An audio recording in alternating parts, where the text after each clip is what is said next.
Au présentoir des kiosques et dans les journaux algériens, depuis sa démission, son visage a rapidement laissé place à d'autres. Et dans le murmure de la ville, le nom de Bouteflika est désormais toujours associé à ceux qui l'ont entouré pendant 2 décennies.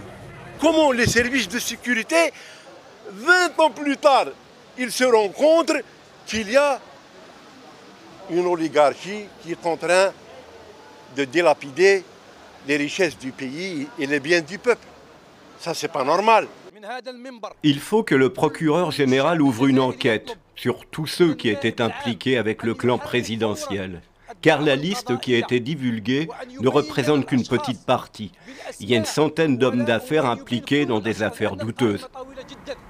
Mais pour l'heure, ils sont 12. 12 hommes d'affaires, des oligarques proches du pouvoir soupçonnés de corruption, de s'être enrichis grâce à leur proximité avec le clan Bouteflika. C'est une manière pour les services, notamment pour l'armée, de dire que personne n'échappera à la justice, que tout le monde sera jugé. Dans le sillage de départ de Bouteflika, toute l'oligarchie va quitter le sillage du pouvoir, va quitter le pouvoir. La question qu'il faut se poser maintenant, c'est de savoir est-ce que la justice va aller loin, est-ce qu'elle va toucher tous ceux qui ont touché d'une manière ou d'une autre à l'argent public, qui ont bénéficié des largesses du système. Une question qui laisse sceptique cet ancien officier des services de renseignement. Moi, je ne suis pas optimiste. C'est en fait beaucoup plus une manœuvre qu'une opération définitive ou qui pourrait mettre terme à ce qui se passe.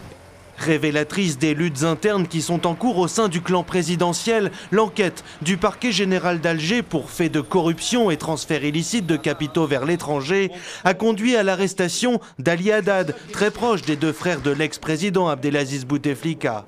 Les autres hommes d'affaires visés comme Reda Kouninef ou Maïeddine Takout sont libres, mais ils ont interdiction de quitter le territoire.